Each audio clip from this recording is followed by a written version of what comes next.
जी हाँ समरकराम, खुशामदीद प्रोग्राम रूबरू में। जैसा कि आप जानते हैं कि आपकी मेज़बान निदा मिर्ज़ा, साउंड इंजीनियर बरकत खान और आज की हमारी मेहमान शख्सियत। जी हाँ, प्रोग्राम रूबरू यानी आपको एक शख्सियत से मुतारिफ कराना ताकि वो आपकी लाइफ की इंस्पिरेशन बन सके। जी हाँ, आज हमारी स्टूडियो में मौजूद है एक बहुत ही प्यारी टैलेंटेड डॉक्टर साहिबा। जी हाँ, डॉक्टर ज़ैनब मोहसिन हमारे स्टूडियो में इस वक्त मौजूद हैं। सबसे पहले उनको खुशामदीद कहेंगे और उन्हीं से जानेंगे उन्हीं के बारे में, ताकि आप अगर इस फील्ड को अपनाना चाहें या उनको इंस्पिरेशन बनाना चाहें तो उनकी बातों से आप बहुत कुछ सीख सकेंगे। अस्सलाम वालेकुम डॉक्टर साहिबा, कैसी हैं आप? वालेकुम अस्सलाम निदा, मैं बिल्कुल ठीक, आप कैसी हैं? बिल्कुल ठीक ठाक। सबसे पहले तो रेडियो कुवैत उर्दू सर्विस में वेलकम आपको। थैंक यू सो मच और thank you so much for calling me. जी डॉक्टर ज़ैनब, हमारे सामीन जानना चाहेंगे कि आपका ताल्लुक किस कंट्री से है? सबसे पहले तो मैं पाकिस्तान से हूँ, दैट्स नंबर 1, और मैं लाहौर से हूँ बेसिकली। और इस लाहौर और इस्लामाबाद का मिक्सचर हूँ मैं। वालिदा मेरी इस्लामाबाद से हैं और वालिद मेरे लाहौर से हैं। अच्छा, सही। तो डॉक्टर ज़ैनब, कुवैत कब तशरीफ लेकर आई आप? मैं एक्चुअली पैदा कुवैत में ही हुई थी। हाँ, ये असल बात है। जी, कुवैत में ही हूँ मैं for a very very long time. Kuwait में ही पैदाइश हुई मेरी। बेसिकली बिल्कुल जो वॉर टाइम था, अच्छा, उस दौरान में मैं पैदा हुई थी। सही बात है, बिल्कुल बिल्कुल बिल्कुल। I think I was only 40 days जब वॉर शुरू हुआ था। अच्छा, इन्वेजन के वक्त। इन्वेजन के वक्त, बस तब से लेके यहीं पे। सही। तो डॉक्टर ज़ैनब, ये बताइए कि अर्ली एजुकेशन आपने कुवैत में कहाँ से हासिल की? तो यहाँ पे international school and college of Pakistan है खैतान में। तो वहीं से मैं भी, मेरे भाई भी, हम सारे बहन भाई वहीं से ग्रेजुएट हुए। हाई स्कूल तक वहीं पे पढ़े हम लोग, फ्रॉम नर्सरी। अच्छा, वेरी नाइस। और वहाँ से फिर फर्दर जो हायर एजुकेशन के लिए हम पाकिस्तान चले गए थे। अच्छा, पाकिस्तान में कहाँ से आपने अपनी हायर एजुकेशन कंप्लीट? पाकिस्तान में मैंने MBBS जो है वो किया है फाउंडेशन यूनिवर्सिटी मेडिकल कॉलेज में इस्लामाबाद से। अच्छा, सही सही। और वहीं पे इट वाज 5 साल का कोर्स था, 5 साल वहाँ पे रहे। और थोड़ा सा डिफिकल्ट टाइम था क्योंकि वो कुवैत से एकदम से पाकिस्तान का जो शिफ्ट होना थोड़ा डिफिकल्ट होता है। यहाँ पे लाइफ थोड़ी डिफरेंट थी, वहाँ के स्ट्रगल्स थोड़े डिफरेंट थे।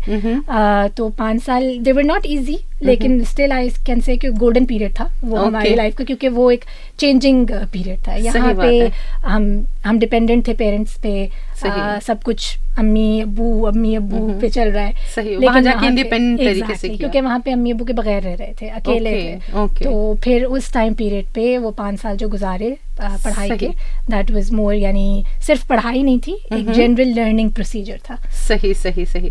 तो डॉक्टर ज़ैनब, ये बताइए कि आपने जो स्ट्रगल की वहाँ पर जाके, तो सिलेबस आपका यहाँ कुवैत में आपने इंटरमीडिएट तक आपने एजुकेशन हासिल की वहाँ से, और पाकिस्तान में जाके जब आपने डॉक्टरेट के लिए अपनी स्टडीज़ फर्दर प्रोसीड की, तो उसमें क्या फ़र्क था आपको? क्या यहाँ की स्टडीज़ वहाँ काम आई या कुछ डिफरेंस फील हुआ? डिफरेंस इस तरह से तो फील नहीं हुआ, क्योंकि यहाँ पे भी था तो पाकिस्तानी स्कूल। तो मैं फेडरल बोर्ड इस्लामाबाद की ग्रेजुएट हूँ। तो इट वाज वो पाकिस्तान का ही पढ़ाई थी। वहाँ पे भी जब हम गए तो बहुत ज़्यादा फ़र्क नहीं लगा, क्योंकि पाकिस्तानी स्कूल से पाकिस्तानी यूनिवर्सिटी में ही गए थे। तो इस तरह माहौल का या पढ़ाई का डिफरेंस नहीं लगा, लेकिन ये बहुत आसान थी। सही। और ये फील हुआ कि मेडिकल की जो स्टडीज़ हैं दे आर डिफरेंट। सही सही सही। वो एक मुश्किल चीज़ है। यहाँ पे जो है वो इट्स यहाँ की जो हाई स्कूल की पढ़ाई है, जी वो कुछ भी नहीं थी। अच्छा, वो बाद में आसान लगनी शुरू हो गई थी। लेकिन अब जो है जब मेडिकल में इट वाज वेरी वास्ट, एक बहुत ही पूरी ह्यूमन बॉडी पढ़ना आसान नहीं है। अच्छा, वो एक फैसिनेटिंग चीज़ भी है, लेकिन खुदा की बनाई हुई बॉडी है। सही और बात है, हम इंसानों के लिए पढ़ना आसान नहीं है। तो एक बहुत डिफिकल्ट टास्क था, लेकिन इम्पॉसिबल नहीं है। Everyone can do it. Teachers वगैरह कोऑपरेटिव थे जब आपने MBBS की डिग्री पढ़ी, और मतलब जब आप लेने के लिए गई वहाँ पर? जी बिल्कुल, डिपेंड करता है। देखिए, हर जगह डिफरेंट किस्म की पर्सनालिटीज होती हैं। यस, कुछ टीचर्स बहुत अच्छे थे, बहुत सपोर्टिव थे, कुछ डेफिनेटली स्ट्रिक्ट थे। हमारा था भी जो फाउंडेशन यूनिवर्सिटी है, ये आर्मी बेस्ड है। अच्छा। तो वो जो आर्मी प्रोफेसर थे वो डेफिनेटली स्ट्रिक्ट थे। बिल्कुल, आर्मी वाला स्टाइल होता होगा उसमें भी। हमारा प्रॉपर यूनिफॉर्म होता था, एक सर्टेन कपड़े पहनने होते थे, सर्टेन जूते पहनने होते थे। सही सही। तो स्ट्रिक्टनेस भी थी डेफिनेटली, लेकिन मिक्स था। बहुत टीचर्स अच्छी भी थी, बहुत स्ट्रिक्ट भी थे, बट आई थिंक थोड़ा सा स्ट्रिक्टनेस और टफ लव देना चाहिए जब आप मेडिकल स्कूल में होते हैं। सही बात है, बिल्कुल। अच्छा डॉक्टर साहब, ये बताइए डॉक्टर साहबा कि अगर आप एक लेडी को, एक लड़की को अगर अपनी फील्ड चूज करनी है डॉक्टर बनने की, और अक्सर अमूमन देखा गया है कि डॉक्टर तो बन जाते हैं शौक से, लेकिन बाद में जब शादियां हो जाती हैं तो उसको प्रोसीड नहीं कर पाते प्रोफेशनल और अपनी पर्सनल लाइफ को, तो आप लड़कियों को या लेडीज को जो इस फील्ड में आना चाहती हैं उनको क्या मशवरा देंगे अपना? देखें, आई वुड रिकमेंड कि इस फील्ड में आना तो चाहिए, लेकिन आने से पहले हमेशा किसी भी फील्ड में हर किसी को प्रोज एंड कॉन्स अपने लिखने चाहिए, अपनी सिचुएशन देखनी चाहिए। आपका फैमिली सेटअप क्या है, आपकी शादी अभी हुई है नहीं हुई है। अच्छा। आपको ये बात पता होनी चाहिए कि जब आप मेडिकल लाइफ में आते हैं तो बहुत सी ऐसे टाइम्स आएंगे जहां आपको अपनी सोशल लाइफ सैक्रिफाइस करनी पड़ेगी। आपके कजन्स, आपके फ्रेंड्स जो हैं वो आपकी कजन्स की शादियों पे जा रहे होंगे, आप घर में एग्जाम की तैयारी कर रहे होंगे।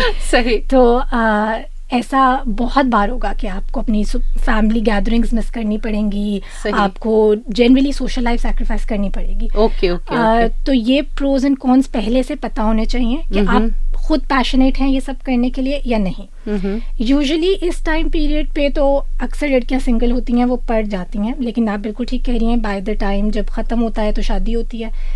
अगर आप डॉक्टर बन गए हैं अल्हम्दुलिल्लाह, तो जब शादी करनी है तो ये चीज़ सिचुएशन आपको अपने इन लॉज के सामने पहले रखनी चाहिए।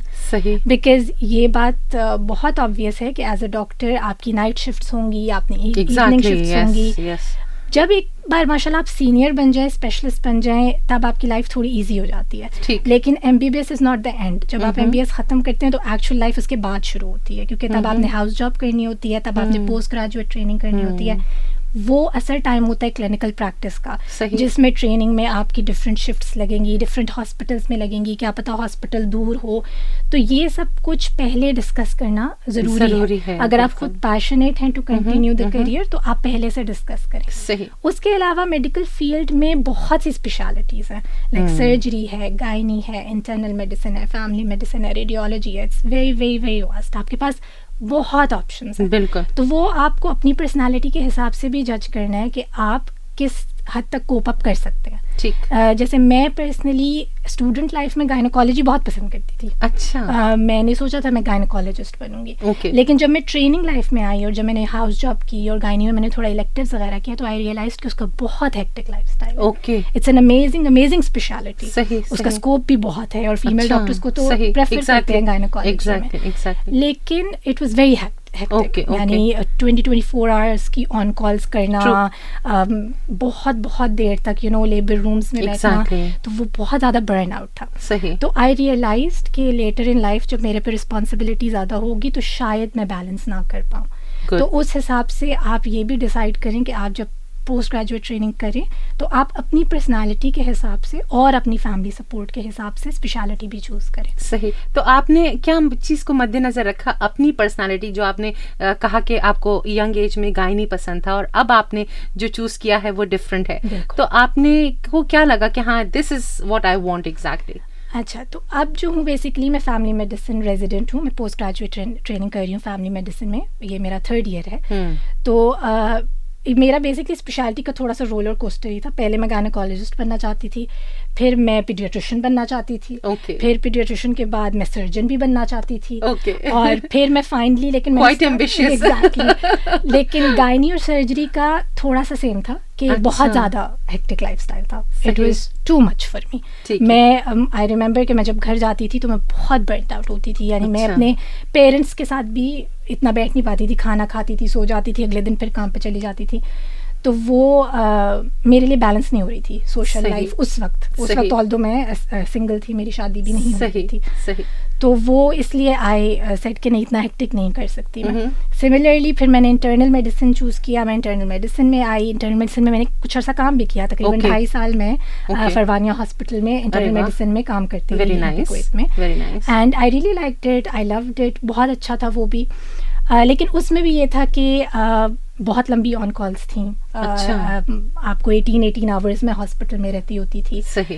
दूसरा एक ये भी एट द सेम टाइम था कि आपको अकॉर्डिंग टू द कंट्री भी डिसाइड करना होता है कि आप क्या करना चाहते हैं, क्योंकि डॉक्टर्स के लिए अपॉर्चुनिटीज़ हर जगह ऐसी नहीं है.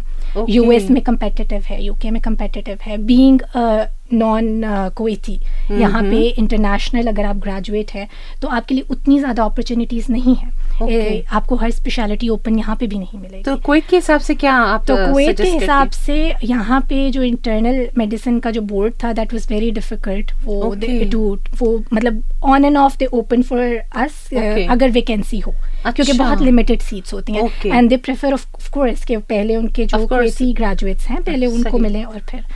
तो वाइल ये सब कुछ चल रहा था उस दौरान ही they open the board for other specialities जैसे क्लिनिकल बायोकेमिस्ट्री, फैमिली मेडिसिन.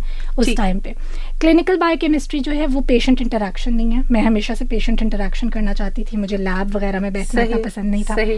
तो मेडिसिन इज मेडिसिन. मैंने कहा भाई फैमिली मेडिसिन ट्राई करने में क्या है तो मेडिसिन ही. और उस वक्त आई वाज नॉट 100% श्योर, लेकिन आई ऑलवेज थॉट कि आपके पास हमेशा विड्रॉ करने का वो होता है चांस.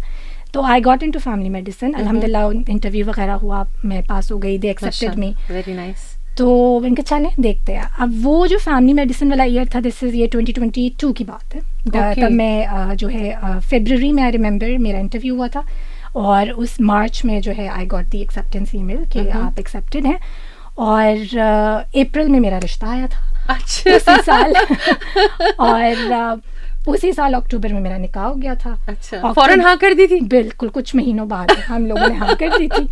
और अक्टूबर में you were ready for marriage? हाँ जी, बिल्कुल. Very nice. That was nice.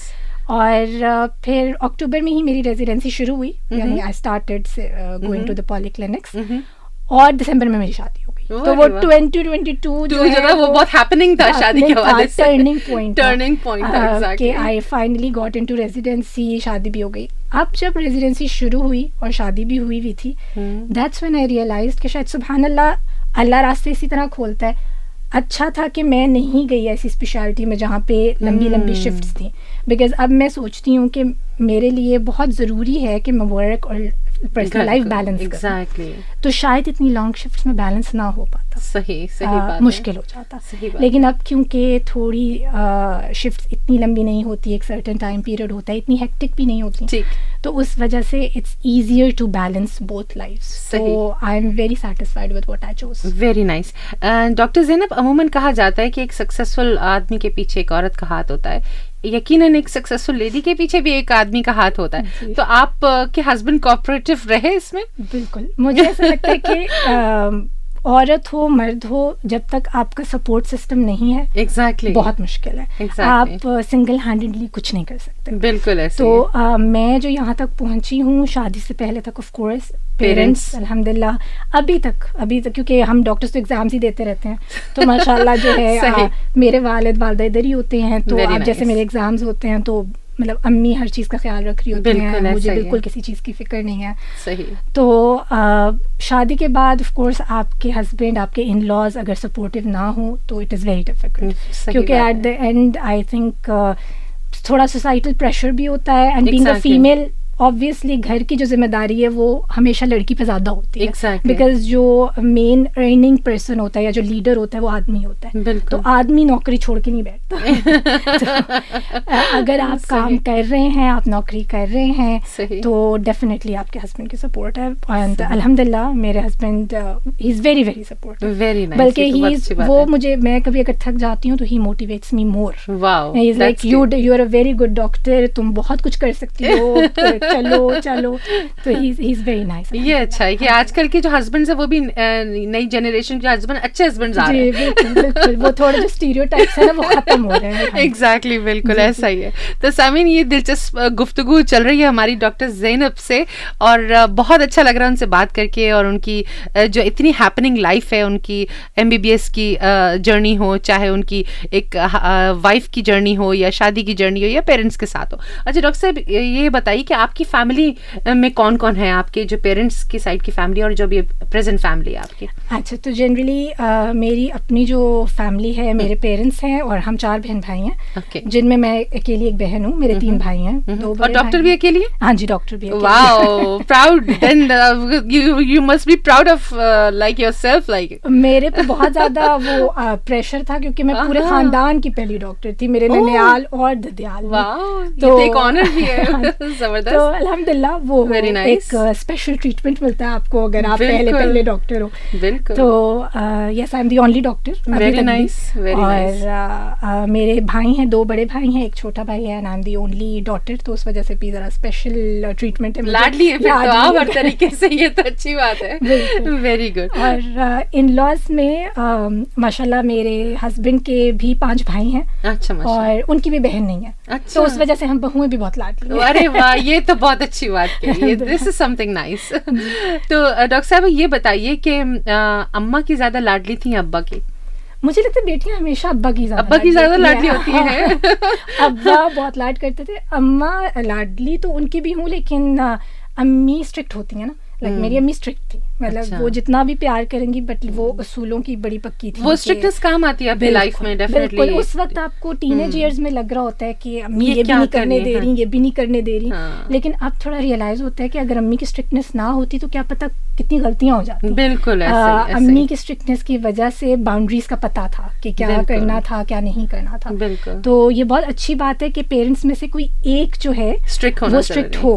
अब्बू जो है बहुत लाड करते थे। कभी अम्मी अगर किसी चीज की इजाजत नहीं दे रही होती थी, किसी ट्रिप पे जाना है, अगर अम्मी कह रही है नहीं जाना, तो वो फिर अब्बू से जो है ना थोड़ा वास्ता लगवाते थे कि प्लीज मुझे जाना है तो मनवा लें। तो अब्बू और भाई जो है वो मुझे फिर इजाजत दे देते थे। बट अम्मी has been strict in some way which is as I said कि अच्छी बात रही।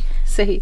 डॉक्टर ज़ैनब, अमूमन कोई भी लेडी जब प्रोफेशनल लाइफ में आती है तो उसको कुछ ना कुछ हर्डल्स आते हैं, कुछ प्रोफेशनल जेलसी भी फेस करनी पड़ती है, या कुछ मुश्किलात और भी आपको पता है कि लाइफ में लेडीज की स्पेशली ज्यादा होती हैं। आप कैसे कोप अप कर पाती हैं इन सब चीज़ों को? कैसे आपने इनको डील किया? आई थिंक देखें, डिफरेंट जब आप जाते हैं प्रोफेशनल लाइफ में और आप डिफरेंट लोगों से मिलते हैं तो अच्छे लोग मिलेंगे, बुरे लोग मिलेंगे, लेकिन आप अगर एक ही चीज़ है जो आपको चलती रख सकती है, इग्नोर करनी। ये टिप है आज की आपकी। Very nice. देखिए, अगर आप जितनी नेगेटिव एनर्जी लेते रहेंगे आप खुश नहीं रहेंगे। बिल्कुल। आप पॉजिटिव एनर्जी रखें, आप पॉजिटिव वाइब्स रखें, डिफिकल्टीज तो आएंगी, ये स्मूथ कुछ नहीं चलता। Exactly. तो जहाँ पे आपको लग रहा है कि थोड़ी टॉक्सिसिटी है, तो थोड़ी नेगेटिविटी है, उसको इग्नोर करते हुए आप आगे बढ़ जाएं। तो आपकी लाइफ में कोई फर्क नहीं पड़ेगा एज लॉन्ग एज आप खुद अच्छे हैं, आप किसी के साथ बुरा नहीं कर रहे, आप अपना जो काम है वो ड्यूटी, अपना फर्ज सही अदा कर रहे हैं, कोई आपका कुछ नुकसान नहीं कर सकता। अल्लाह की आप पे नजर होनी चाहिए बस। सही। अच्छा, ये बताइए, डॉक्टर बनने का जो ख्वाब था वो आपका अपना था या पेरेंट्स की तरफ से कुछ गाइडेंस थी या किसी पर्सनालिटी ने आपको इंस्पायर किया? नहीं, डॉक्टर बनने का ख्वाब मेरी अम्मी का था।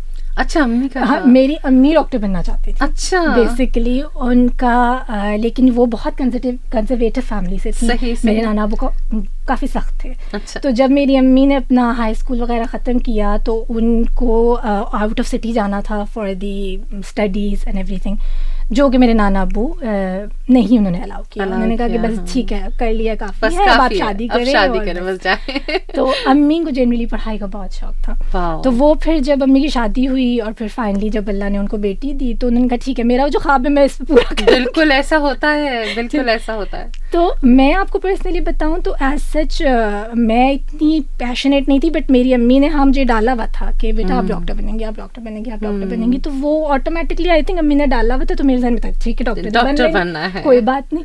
तो फिर जब फाइनली ख़त्म हुआ, कोई as such to be honest मेरे पास ऑप्शन भी था भी नहीं, मतलब मैंने उसी चीज़ को पकड़ लिया था। मैंने कहा ठीक है भाई डॉक्टर बनना है, तो बायोलॉजी ले ली हाई स्कूल में। और डेफिनेटली आप एक ब्राइट स्टूडेंट भी होंगी। हाँ जी, आई वाज मैं ये नहीं कहूँगी सुपर एक्स्ट्राऑर्डिनरी थी, बट या I was good in studies. Very good, मैं रिस्पॉन्सिबल स्टूडेंट थी। वेरी नाइस, ये तो अच्छी बात है। और फिर उसके बाद जब MBBS में आए और जब फाइनली शुरू की पढ़ाई, तब ज़रूर सोचा कि कोई ऑप्शन भी होना चाहिए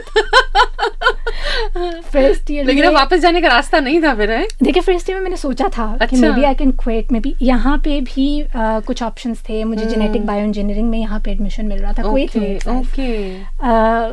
लेकिन एज आई सेड कि लाइफ में हर्डल्स आते हैं, लेकिन यू डोंट जस्ट क्विट। तब फिर मैंने यही सोचा कि जब मेरी क्लास में 100 बच्चे थे, 100 स्टूडेंट्स, तो मैंने कहा अच्छा वो 99 कर सकते हैं तो मैं भी कर ही लूंगी, तो चले। I just pushed myself. You motivated yourself. Okay, that's nice. तो अल्हम्दुलिल्लाह हो गया। आज देखें और विद टाइम सब सेटल हो ही जाता है। आज माशाल्लाह डॉक्टर ज़ैनब बैठी है हमारे स्टूडियो में। That's so nice. और यकीनन एक फख्र की बात होगी इनकी मदर के लिए भी, जो कि डॉक्टर ज़ैनब में अपना आप भी देख रही होंगी, है ना? हाँ, वो बहुत खुश होती थी जब मैं यहाँ पे मिनिस्ट्री में भी लगी थी। मेरी बहुत ख्वाहिश थी मैं तुम्हें लैब कोट पहन के यहाँ पे घूमता देखूं। तो अल्हम्दुलिल्लाह मेरी ग्रेजुएशन पे भी आई रिमेम्बर जब मेरी ग्रेजुएशन हुई थी, जब मैं फाइनली कन्वेंशन सेंटर इस्लामाबाद में ग्रेजुएशन हुई थी हमारी, सही। तो मेरे पेरेंट्स थे वहाँ पे ग्रेजुएशन सेरेमनी में, तो ऐसा अम्मी की आंखों में आंसू आए हुए थे जब मैं डिग्री लेने जा रही थी। तो मुझे लग रहा था कि मेरे से ज्यादा उनके लिए इमोशनल, उनको लगा होगा कि मैं वो डॉक्टर बन गई। बिल्कुल। और फिर मैंने तो फिर भी ठीक है स्ट्रगल्स किए, बट मैं ऐसे सेड कि मेरा तो गोल्डन पीरियड था, यूनिवर्सिटी थी, एंजॉय किया, पढ़ाई की। अम्मी के लिए ज़्यादा डिफिकल्ट होगा कि उन्होंने अपनी एक बेटी को अकेले वहाँ भेजा है, तो वो उनके लिए तो बड़ा स्ट्रेसफुल टाइम रहा। बिल्कुल ऐसे ही। तो आई थिंक उनकी सैक्रिफाइसेस हमसे बहुत ज़्यादा होती हैं in all of this journey. सही बात है। अच्छा डॉक्टर साहब ये बताइए कि कोई ऐसी ख्वाहिश जो अभी तक पूरी नहीं हुई हो? अभी तो वैसे आपकी बहुत आगे जर्नी बाकी है लाइफ की, लेकिन फिर भी कोई ऐसी जो अभी आप सोच रही हैं कि हाँ नहीं ये नहीं पूरी हो, ये पूरी करनी ज़रूरी है? वैसे मैं आपको सही बात बताऊं, मैंने कोई बहुत बड़ी ख्वाहिशें कभी की नहीं है। ये बहुत अच्छी बात है, खुश रहने का बहुत आसान सा गो विद द फ्लो हूं कि ठीक है डॉक्टर बन गए, अब नौकरी भी कर लेंगे, शादी भी कर लेंगे, फिर भी लेंगे। Very nice. तो मैं बहुत गो विद द फ्लो रहती हूँ। मैंने कभी इतना नहीं सोचा कि ये करना है वो करना है। हाँ, मतलब बहुत बड़े बड़े प्लान से, छोटे छोटे बस जहाँ फ्लो पानी की तरह, जैसे हर इंसान का होता है, शादी करनी है, फैमिली चाहिए, अपना घर चाहिए, सही है, वो ही ख्वाहिशात हैं जो इंशाल्लाह वक्त के साथ वो भी हो जाएंगे। बिल्कुल बिल्कुल जरूर होंगी। अच्छा ये बताइए कि दौलत, इज्जत, शोहरत आप कैसे डिफाइन करती हैं इन तीनों चीजों को? अच्छा देखिए, दौलत, इज्जत, शोहरत जो है आई थिंक सारे इंटरकनेक्टिंग है, खास तौर पे आजकल की उसमें। इज्जत obviously is the most important. आपकी इज्जत होनी बहुत ज़रूरी है इन द सोसाइटी, जो आप खुद बनाते हैं by the way. But at the same time अगर अल्लाह आपको दौलत से नवाजता है तो डेफिनेटली सोसाइटी में दौलत से आपकी इज्जत बढ़ती है। सही। थोड़ा मटेरियलिस्टिक है, हाँ, लेकिन है ये है, ऐसा है आजकल, ऐसा ही होता है। तो अगर अल्लाह इतनी दौलत दे कि एटलीस्ट आपकी नेसेसिटीज पूरी हो रही हैं, सोसाइटी में आपकी इज्जत है, आप लोगों का भी ख्याल रख पा रहे हैं अपने साथ साथ, तो व्हाई नॉट। सही। और शोहरत जो है डिपेंड करता है, शोहरत नेगेटिव भी होती है, पॉजिटिव भी होती है। सही कह रही है। नेगेटिव से बचना चाहिए, पॉजिटिव भी होना चाहिए। एज लॉन्ग एज आपको इज्जत से शोहरत मिल रही है, लोग आपको पसंद कर रहे हैं, आपका काम पसंद कर रहे हैं, आपके प्रोफेशन में आपकी इज्जत कर रहे हैं, जैसे आपके पेशेंट्स हैं, इफ अगर वो आपको पसंद कर रहे हैं, आपको आपकी ट्रीटमेंट से सेटिस्फाइड हैं, वो रिकमेंड कर रहे हैं दूसरे लोगों को, आपके अखलाक से खुश हैं, ये अच्छी इज्जत है, ये अच्छी शोहरत है। लेकिन अगर लोग बाहर जाके कह रहे हैं उस डॉक्टर के पास ना जाना, शोहरत ये भी है। सही कह रही हैं, बिल्कुल। लेकिन ये नेगेटिव है, ये नेगेटिव, तो हाँ, इसलिए एज आई सेड इंटरकनेक्टिंग है कि इज्जत भी मिले, शोहरत भी पॉजिटिव मिले, और अगर अल्लाह साथ दौलत दे तो बहुत बड़ी बहुत अच्छी बात है। बिल्कुल ऐसा ही है। अच्छा डॉक्टर ज़ैनब ये बताइए कि फारिग औकात में जो कभी शायद मिल जाता हो मुश्किल से, उसमें क्या करना पसंद करती हैं? किस चीज़ का शौक है? हॉबीज क्या है? हॉबीज में पहले मैं बहुत ज़्यादा ड्राइंग्स और स्केचिंग और ये सब करती थी। लेकिन आई बी वेरी ऑनेस्ट, जैसे मैंने कहा कि जब आप थोड़ा सा मेडिकल फील्ड में चले जाते हो ना, तो आपकी थोड़ी हॉबीज़ भी कहीं ना कहीं गायब होना शुरू हो जाती हैं। अच्छा। क्योंकि आप इतना बिजी हो जाते हो एग्जाम्स में और वो स्ट्रेसफुल लाइफ में कि यार क्या करना है, यूके जाना है, यूएस जाना है, पाकिस्तान रहना है, क्या करना है, यहाँ नौकरी नहीं मिल रही, वहाँ नौकरी। सही बात। तो कहीं ना कहीं थोड़ी सी आपकी हॉबीज़ जो है वो ख़त्म हो जाती हैं. But yes, I do like sketching, colouring, this kind of stuff. उसके अलावा जनरली यहाँ पे कुवैत में एक सबसे बड़ी नेमत मुझे लगती है जो हमारे पास समंदर है, बीच है.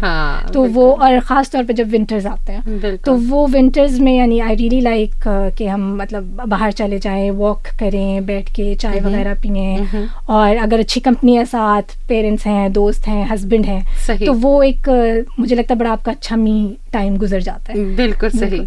उसके अलावा जनरली आई वुडंट से मैं राइटर हूँ और ना ही मैं रीडर हूँ. आई डोंट रीड बुक्स और एनीथिंग. अच्छा, ये अच्छा हुआ, मेरा नेक्स्ट क्वेश्चन आने वाला था, आपने पहले ही बता दिया कि you don't read books. No, I don't read books, I don't write. हाँ, ये है कि मुझे जनरली जो मेरी अपनी फील्ड है, लाइक क्योंकि मैं डॉक्टर हूँ तो I do keep my self updated. तो मैं अपडेटेड रहती हूँ अपनी नॉलेज से, और मुझे पढ़ाने का शौक है. यानी मुझे इसलिए मैंने अपना एक छोटा सा इंस्टाग्राम पेज भी बनाया है जिसमें अक्सर मैं जो डेली टू डेली गाइडलाइन देती रहती है. हाँ जी, जो मैं केसेस देखती हूँ मैं शेयर करती रहती हूँ कि आज मैंने ये देखा कि जो यंगस्टर्स हैं उनके लिए इजी हो. जो कुछ कॉमन टॉपिक्स हम देखते हैं in real life, blood pressure वगैरह वगैरह, इन पे थोड़ा सा लेक्चर्स बना दिए ताकि नए आने वाले डॉक्टर्स के लिए इजी हो जाए. तो I do like to teach. Very nice, ये तो बहुत अच्छी बात है. अच्छा डॉक्टर ज़ैनब, ये बताइए कि are you a foodie person? खाना खाने का शौक है? अच्छे खाना खाने का मुझे बहुत शौक है. अच्छा. लेकिन मुझसे ज़्यादा खाया जाता नहीं है. I'll be very honest. वो अल्लाह ने शायद मुझे बहुत छोटा सा पेट दिया. खा मैं सब लेती हूँ. ये तो अच्छी बात है ना, मेहनत नहीं करनी पड़ती बाद में खाने के. ये तो अच्छी बात है. जी बिल्कुल, खाती मैं हर चीज़ हूँ जो भी अल्लाह ताला ने नेमत दी हुई है. खासतौर पे कुवैत में तो आपको पता है हर दूसरी गली में रेस्टोरेंट्स हैं, तो आप रेजिस्ट कर भी नहीं सकते. फेवरेट क्या पसंद है, जो शौक से खाती हूँ? मुझे सबसे ज्यादा शौक जो है अपने देसी खाने का. देसी खाना, हलीम और पाए और दाल चावल, बिरयानी, सबसे ज्यादा अपना घर का ही है. लेकिन yes, for a change I can eat anything. Grill हो गया, सब कुछ. Very nice. तो सामीन, अब हमारे पास क्योंकि वक्त भी अपने इख्तिताम की तरफ बढ़ चुका है, तो हम चलेंगे अपने रैपिड फायर सेक्शन की तरफ. डॉक्टर ज़ैनब, एक रैपिड फायर सेक्शन है. मैं एक वर्ड कहूंगी, आपके माइंड में जो फर्स्ट थॉट आएगा आपको जल्दी से या तो वन वर्ड में आंसर करना या एक सेंटेंस में maximum. Kuwait. My second home. Good. Education. Very important. दिल. नाजुक. फूल. खूबसूरत. Very nice. लाइफ. जिंदगी. Roller coaster. Oh my God, आपकी तो है जो आपने इंटरव्यू दिया आज. डॉक्टर. पैशनेट. Very nice. माँ, मदर. जिंदगी. Oh my God, that's so sweet. Book. It is with something education. गलत आ गया रैपिड फायर. सही. Social media. It is एक सेंटेंस में मैं ये कहूंगी कि it is a very good platform with positive and negative impacts. So be careful. Very nice, very nice. और पैसा. जरूरत. बिल्कुल सही है. तो डॉक्टर ज़ैनब, हमारे पास कुछ सेकंड्स बाकी हैं, जल्दी से एक शॉर्ट मैसेज हमारे लिसनर्स को दे दीजिए. क्या देंगी? तो सबसे पहले तो बहुत शुक्रिया फॉर कॉलिंग. तो शॉर्ट मैसेज यहाँ पे यही है कि आई बिलीव कि हर किसी की जो लाइफ होती है वो डिफरेंट होती है, हर किसी के स्ट्रगल्स डिफरेंट होते हैं. जो डॉक्टर्स देख रहे हैं उनके लिए भी अगर आपकी कोई फ्रेंड स्पेशलिस्ट बन गई और आप नहीं बनी, दैट्स फाइन. मेरी भी सब बन गई थी. So it's you have to stay positive, you keep working hard. आप इंसान को अल्लाह ने अशरफुल मखलूकात बनाया है, लेकिन एक सर्टेन पॉइंट होता है जहाँ पे हमारे हाथ से चीज़ निकल जाती है. तो उस स्टेज पे आप बस तवक्कुल अल्लाह रखें. Have faith, work hard. Thank you so much doctor Zainab. Sameen, इसी के साथ इजाजत चाहेंगे. अगले प्रोग्राम तक अल्लाह हाफिज.